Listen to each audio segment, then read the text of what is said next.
abusé. C'est que si j'ai pas un ballon tous les jours, si je taquine pas un ballon, c'est pas possible. Moi là-bas, j'aime le foot. Et je me demande comment ils font les gens pour pas aimer le foot.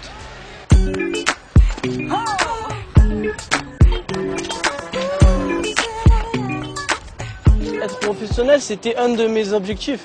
Mais voilà, dans la vie, on m'a toujours dit qu'il faut être ambitieux. Et moi, je me fixe pour objectif la lune. Donc, on verra bien.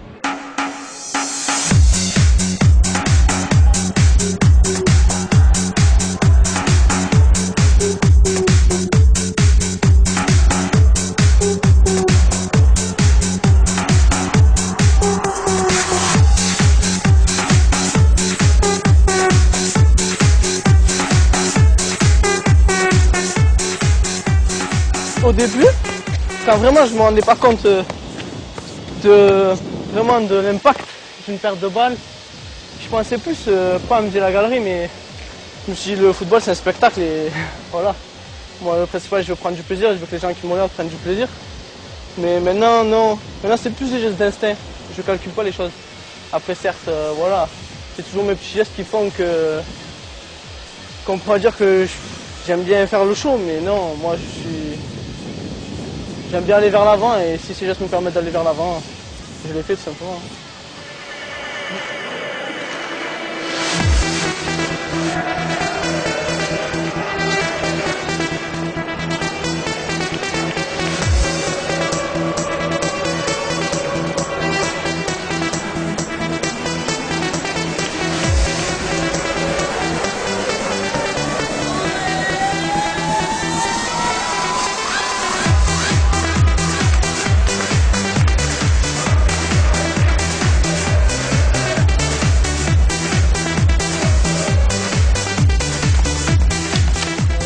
C'est le premier dribble que j'ai appris. Ouais. Parce qu'avant, déjà avant j'étais libéraux, j'allais à 2 à l'heure. Techniquement, je baissais la tête, je courais. Et c'est de savoir que tous mes potes dans mon quartier, je les enviais quelque part parce qu'ils étaient pleins de techniques. Passer, je ramène.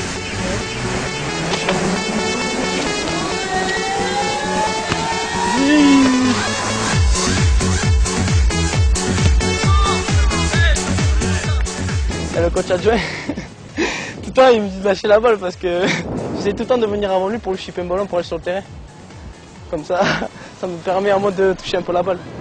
Parce que j'arrive pas à tenir en place comme ils font les autres, à parler ou se reposer, moi j'y arrive pas. Ça c'est comme une préparation avant match, moi j'arrive pas à rester assis et me concentrer. Moi ma concentration elle passe à travers le ballon. C'est que je dois être constamment en contact avec la balle.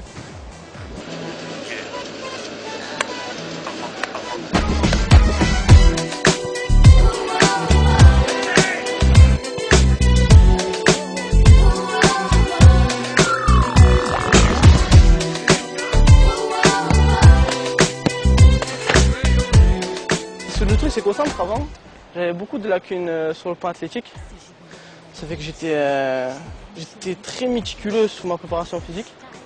J'avais des barres de traction dans ma chambre. Tout le temps j'étais sans relâche parce que j'étais frustré. Jusqu'à l'entraînement je me faisais beaucoup bouger. Et après grâce à mon père qui à la base est un peu musclé, j'ai hérité un peu de lui et de mon travail.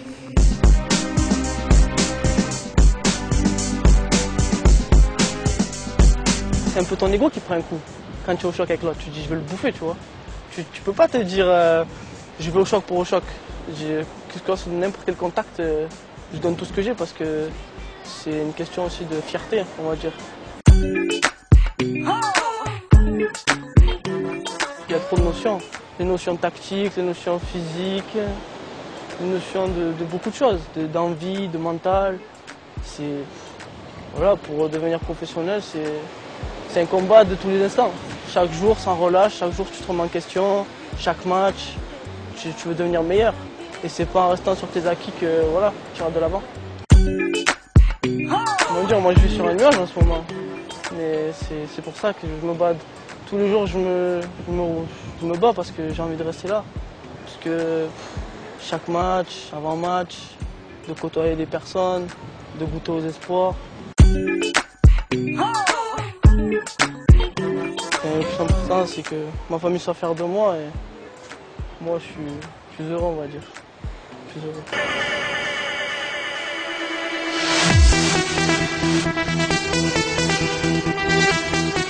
J'ai tout donné, mais c'était un moment, chaque minute passée, chaque seconde, je me disais, je suis en train de, pas d'accomplir mon rêve, je suis en train de goûter mon rêve. Et c'était vraiment inoubliable, inoubliable. Surtout Nice. Premier match derby de la Côte d'Azur.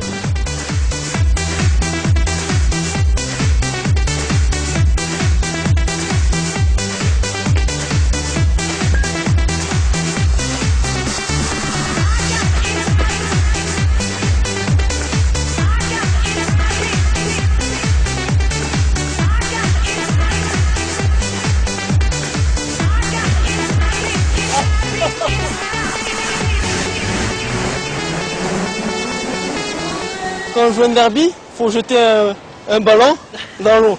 Je vous le dis, ça porte chance. On m'a toujours dit ça porte chance. Là, moi je dis ça va porter chance. Vous allez voir, ça va porter ses fruits. J'en suis sûr. Au plus il ira loin, au plus on mettra de buts.